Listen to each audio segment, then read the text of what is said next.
But before we actually look at a hog base, I wanted to look at a Lalo base and talk about what makes a good base for Lalo versus what makes a good base for hogs. So this is a base that Hero 3-starred a couple wars ago with Lalo. Now, when we look at this base, what makes it good for Lalo? You have the queen close to an air defense. You can get the sweeper with the kill squad. And you have these air defenses in a box pattern, which enables you to take a slice out of the base, and then you have your hounds go from one air defense to the other. So if you wanted to make a good anti-air base, maybe you put some of those scouting principles into action with your base building, and you say, I'm going to move my queen down here so she's far away from the air defenses, and then I'm going to move my air defenses up here. And then maybe you move your sweepers over here so you can't get any of the sweepers with the kill squad. And maybe you end up with a base that looks something like this. This is one of my old Town Hall 9 bases. But in this base, you'll see you have the queen down here. Hold on, let me put edit on. Okay, you have the queen down here, and you have the air defenses up here. So they're pretty far away, and the sweepers are pretty far away from the queen. You're going to have to get a good push if you do want to attack this base with a kill squad for an air attack. So you'll notice a couple of other things. Well, this is a troll base, but when you move the air defenses to one side of the base, this has a couple benefits. Now, the first benefit is you are able to put all of your black mines next to the air defenses, and likely the enemy hounds are going to hit every single black air mine.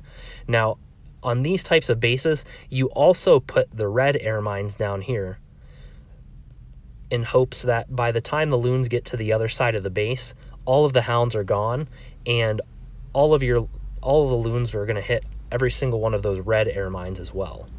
And that comes out of the fact that it's a split base where you have air defenses down here and splash and point defenses on the other side. And it also messes with the loon pathing. So if you attack from this angle, you take these down, the hounds run over to this side, and they'll probably get popped over here. And then you still have to cover this whole side of the base with your loons, which is kind of risky with all the red air mines and all the splash damage down there. And the last thing that this split does is it minimizes the amount of value your kill squad can get. Because if you come in here, you may get a couple wizard towers, but you're not going to get a lot of the defenses that are key to take down with Lalo. Let's take a look at an actual base that I attacked with hogs, and let's scout it and see what we find. So you'll notice you have offset air defenses. You have the queen far away from those. And where are the sweepers? And the sweepers are pretty far away too. So this is basically an anti-air base. If you think about in terms of a kill squad, if you come in, do a kill squad here,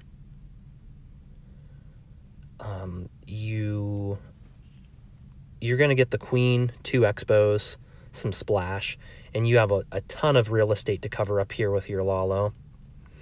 You have those sweepers still up, so maybe you say, okay, bigger kill squad. You'll jump into here, take these down, maybe get some air defenses as well. And I guess you could do that, but I've kind of observed that when you get a big kill squad into a base, it's almost better to do that with hogs. And I thought about this a little bit, and I think the reason for that is when you're doing Lalo, the hounds can go throughout the base and tank for the loons. And you'll wait till your kill squad dies, and then you'll send in the hounds and the loons.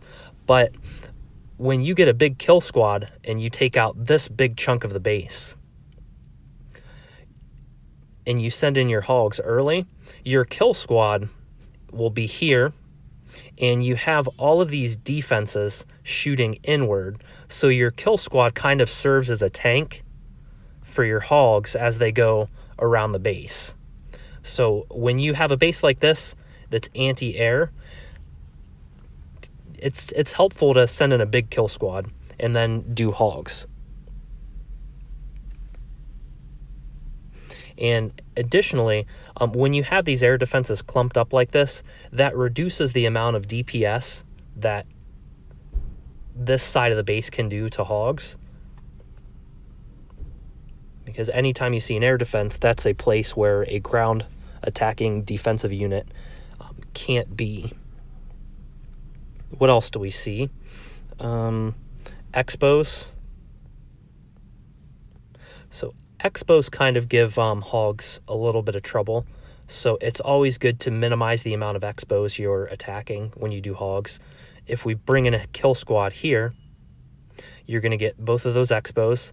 You're going to get both heroes, and it's absolutely essential to take down both heroes or deal with them in some way when you do a hog attack, because heroes are the biggest threat to hogs.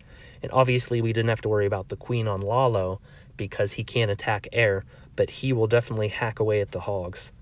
So like I said, if I were to do this base, I would come in here with a kill squad. I'd probably let the wall wrecker break through these wall sections, then jump into here, and that'll allow me to take down the Infernos, the CC, and I might even get the Eagle. And like I said, the bigger kill squad, you take a bigger chunk of the base. So where Lalo, it was kind of like this, and then they go around, I would say that Hogs is more like this. So just a bigger chunk, get a bigger push from the kill squad, and then that allows your kill squad to tank for the hogs as they go throughout the rest of the base. Another good attribute that this base has for hogs is single target.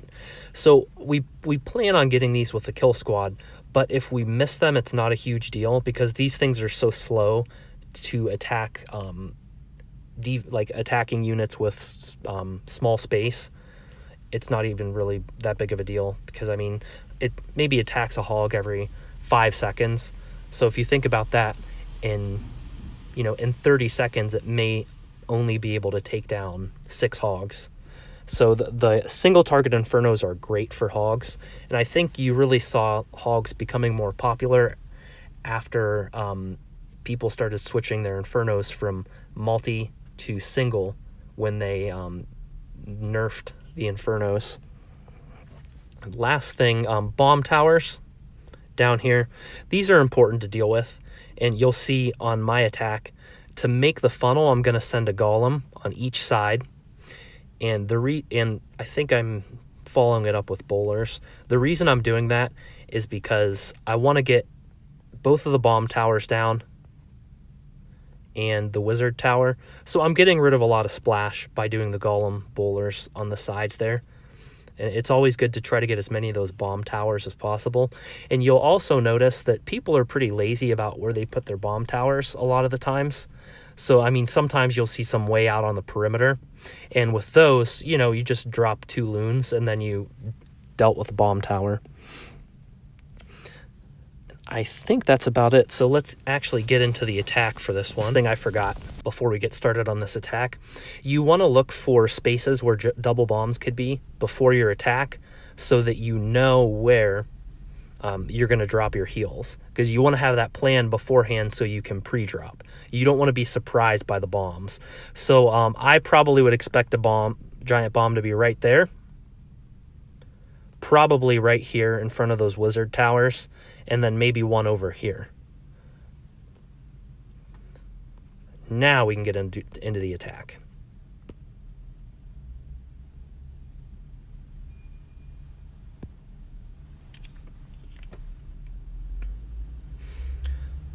All right, so I dropped my archers first on those corner huts because you don't want to lose because of a corner hut. I dropped the golems so that they go toward the bomb towers. The wall wrecker's going to come in, followed by the bowlers, king, queen, and warden. And I'm using the wall wrecker to tank. I hit a tornado trap here, and I probably didn't have to use the tome, but I just wanted to be safe and make sure I broke through this last wall segment. I don't care about the one in front of the town hall because I'm going to jump.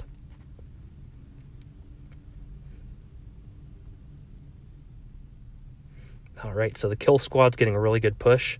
And now you see I started the hogs early because these defenses are all attacking my troops in the core of the base. And you'll notice there were some bombs there. Probably going to be some bombs up by the wizard tower. Let's see. Let's see if it was a good guess. And you'll see I'm pre-dropping those heals just to make sure that I don't run into bombs if they're there. If they're not there, it's fine. I mean, it's not going to hurt to drop them.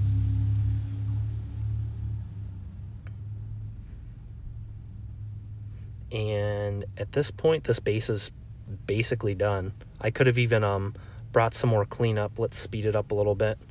And look, there was a... Oh, yeah, look, all the bombs were in those Inferno Islands. So that was helpful because I took those down with the kill squad. And I have a decent amount of hogs left for a max base. And you'll see this you'll see this type of